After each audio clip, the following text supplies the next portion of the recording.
La caja negra es ese dispositivo que tienen barcos, automóviles, aviones, que está registrando constantemente qué es lo que pasa en una cabina, cuáles son los movimientos y todas las acciones que hacen los tripulantes. En caso de un accidente, la caja negra te va a dar esa información para saber qué es lo que pasó exactamente en ese momento. Pero si nosotros recibimos una caja negra, si ahorita te dan una caja negra, por más información que tenga, no vas a saber leerla. Necesitas un intérprete que sepa qué es lo que está diciendo y comunique, que traduzca toda esa información y la sepa conducir. Me di cuenta en mi servicio social que en la medicina también necesitamos ese intérprete. Platicando con pacientes me di cuenta que faltaba muchísima información digerida, desmenuzada. Y entonces me di cuenta que libros, artículos, incluso los profesionales de salud son esa caja negra que tiene muchísima información, pero no saben comunicarla. Y entonces se pierde todo ese conocimiento, todo ese aprendizaje. Entonces, cuando estaba en mi servicio, cuando terminé mi carrera y ya tenía que presentar mi examen profesional, hice esto. Este es un resumen de 8 libros, lo hice en 8 semanas y pues realmente está describiendo toda la fisiopatología de la anemia. Este fue mi examen final y me di cuenta que yo tenía un talento, el resumir, sintetizar y comunicar la información de manera perfecta para que lo puedan entender todos. Entonces, cuando yo llegué, me senté, di mi ponencia, me aplaudieron, me dijeron, ¿qué capacidad tienes para sintetizarlo todo? ¿Qué capacidad tienes para manejar los conceptos? ¿Cómo le haces? Y entonces, si mi ponencia, mi examen final duró 25 minutos, estuve otros 25 minutos describiéndoles mi examen final. Y entonces me dijeron, ¿por qué no te vas por ese lado? ¿Por qué no? Tú eres la que enseña al público sobre lo que hacemos nosotros los médicos. Entonces todos los sinodales me decían, sí, hazlo, anímate a tomar un rumbo diferente. Entonces lo pensé, pues fue una de las decisiones más difíciles que he tomado en mi vida porque, pues a ver, ¿cuándo han visto a una doctora en Grey's Anatomy sentarse, leer un libro, sintetizarlo y hacer una infografía?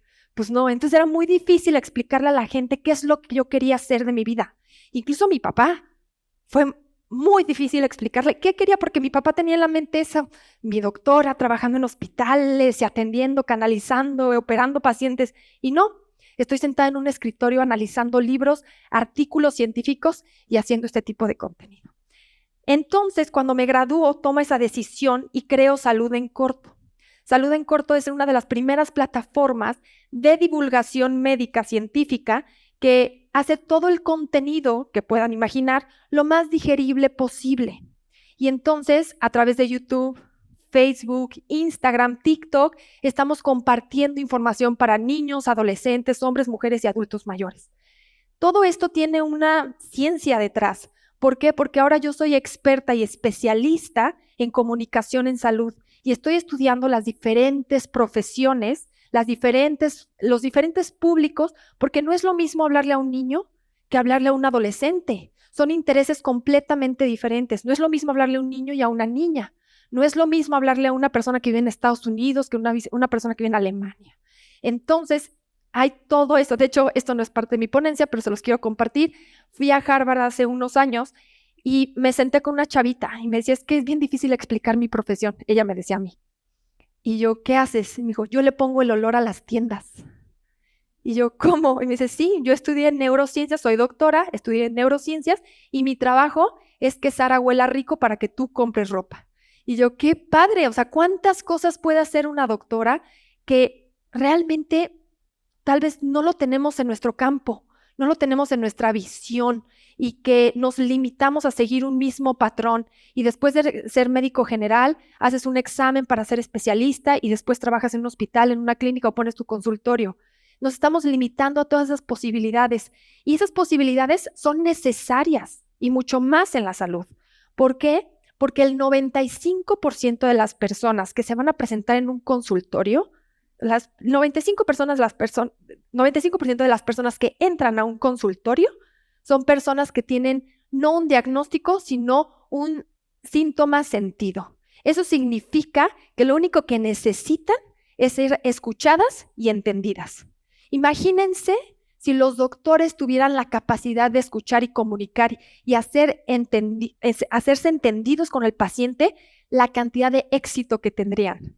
Puro cliente que sale todo contento del consultorio. Pero bueno, durante estos altibajos y definir mi carrera y poder conocer mi profesión, pues he aprendido muchísimo y también he tenido que desaprender. Cuando yo empecé con 15 minutos en Radio Fórmula. Me daban todos los miércoles 15 minutos para que yo hablara de salud, después empezaron media hora, después me dieron 40 minutos hasta que llegué a la hora completa. Cuando estaba en la hora completa, pues era mucho tiempo para que yo estuviera hablando sobre salud. Entonces se me ocurrió invitar a doctores, especialistas, cardiólogos, neumólogos, endocrinólogos, y todo el programa me la pasaba traduciendo lo que decían. O sea, el doctor decía, no, es que por falta de oxígeno cayó en hipoxia, después el miocardio se infartó. Yo, lo que el doctor quiso decir es, y le explicaba que el corazón, no sé qué, pero era un lenguaje tan técnico que yo tenía que desaprender y volver a aprender cómo comunicarlo. Y decía, ¿cómo se lo explicaría a mi abuela? ¿Cómo se lo explicaría a mi papá?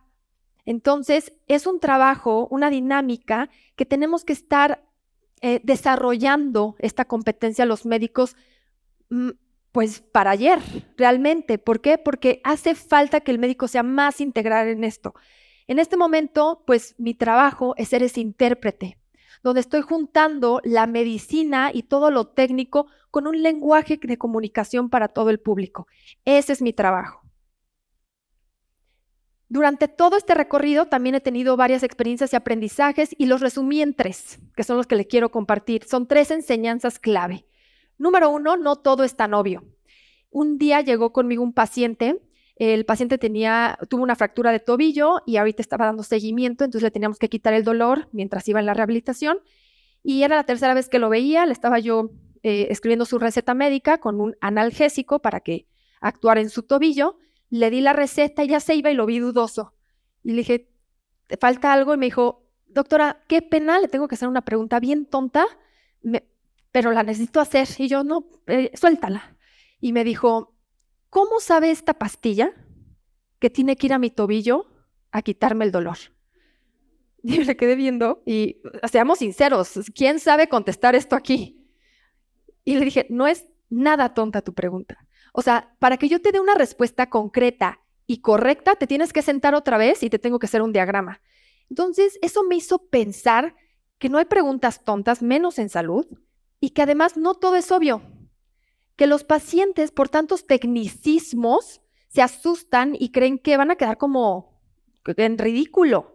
Y claro que no. Los pacientes tienen que estar dispuestos a preguntar porque es su cuerpo y tienen que entenderlo. Y los médicos tienen que estar dispuestos a saber contestar. Entonces, son 2 factores bien importantes que me dio la conclusión de que no todo es obvio y los invito a que pregunten. Número 2, la relevancia de la claridad. ¿Cuántas veces hemos salido del consultorio y no sabemos explicar cuál es nuestro diagnóstico? Y te preguntan, ¿y qué te dijo el doctor que tienes? Bueno, pues como que dijo que tengo una bola y, o sea, creo que es buena, pero bueno, con esta pomada se quita. ¿Cómo? ¿Cómo crees? O sea, es tu cuerpo del que estamos hablando. Y aquí se juntan 2 factores muy importantes. Número 1, cuando hablamos de salud, la gente se estresa. La gente ya va negada porque le da miedo la salud y qué vamos a tener y qué nos vamos a morir, etc. Número 2, cuando empezamos a hablar de muchos tecnicismos y con un vocabulario un poco difícil de entender, la gente se bloquea automáticamente. Como les decía, la gente quiere la información desmenuzada. Entonces, son 2 factores importantes para el paciente. Y por otro lado, está la nula capacidad de los doctores de poder comunicar. Y no es por mala onda, pero es que a nosotros por 7, 10, 14 años nos enseñan a ubicar un problema, diagnosticarlo y curarlo. No nos enseñan, no nos dan esa competencia de poder comunicar. Entonces, creo que es muy importante que nosotros, y es urgente que nosotros los médicos, pues empecemos a exigir esas clases o esas para desarrollar estas habilidades. Y número 2, también busquemos el interés para que el paciente se acerque a nosotros y que nos haga ese esfuerzo de poder explicarles. Ahora, ¿no? O sea, ¿cuánta gente ha recibido esto?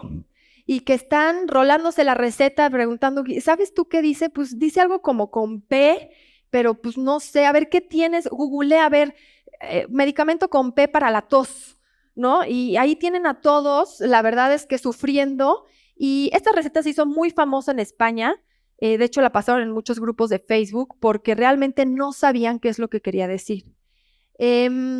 Pues bueno, aquí dice rosuvastatina 20 miligramos, por los que no sepan, no lo descubrí yo, un doctor tuvo que hablar ahí y dijeron que era, y es un medicamento para disminuir el colesterol en la sangre. Imagínense si no saben o no entienden o no hay claridad en una receta, ¿cómo vamos a explicar la fisiopatología de enfermedades mucho más, o sea, como más enredosas y que realmente asustan a la gente? Entonces, creo que desde ahí tenemos un problema, un área de oportunidad y realmente algo que debemos de exigirle ya a los médicos que desarrollemos. Número 3, y por último, el peligro de los mitos.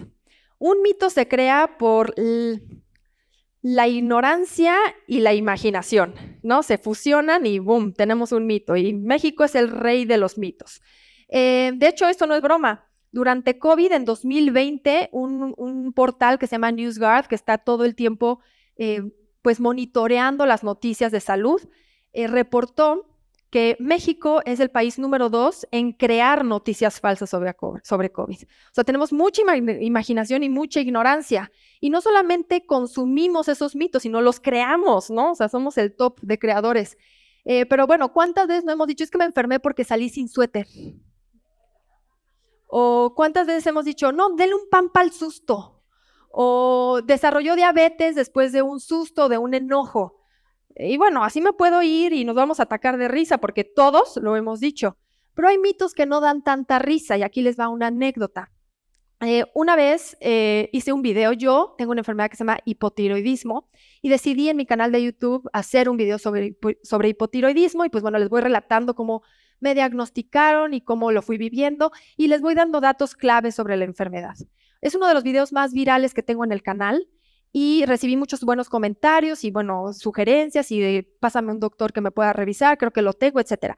Pero me llamó mucho la atención un mensaje que recibí en mi mail de una joven que me relataba que me agradecía porque gracias a mi video ella desmitificó el diagnóstico de su papá.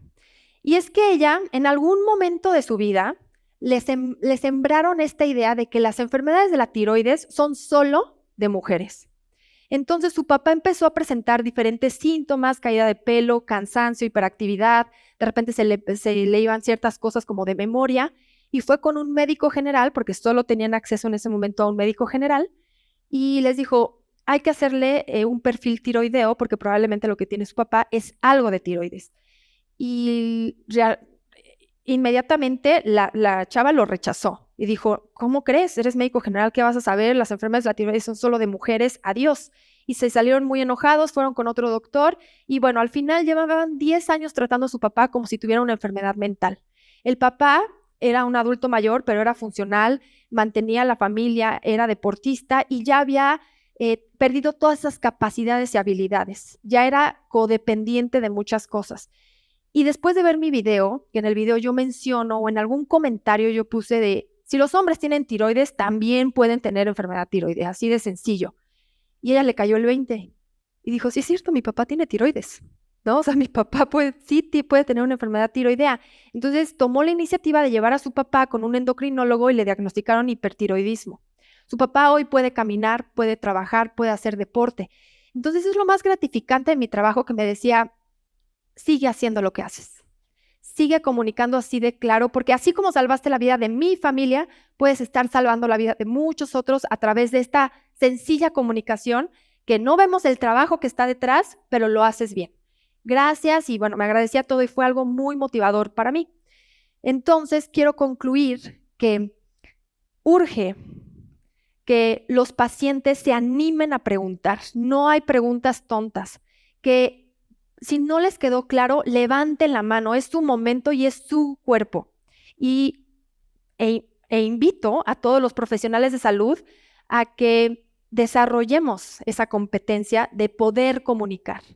Hoy ya urge en la ciencia y en la salud, porque la caja negra de la medicina ni es negra ni es una caja, solo es información que no sabemos comunicar. Muchas gracias.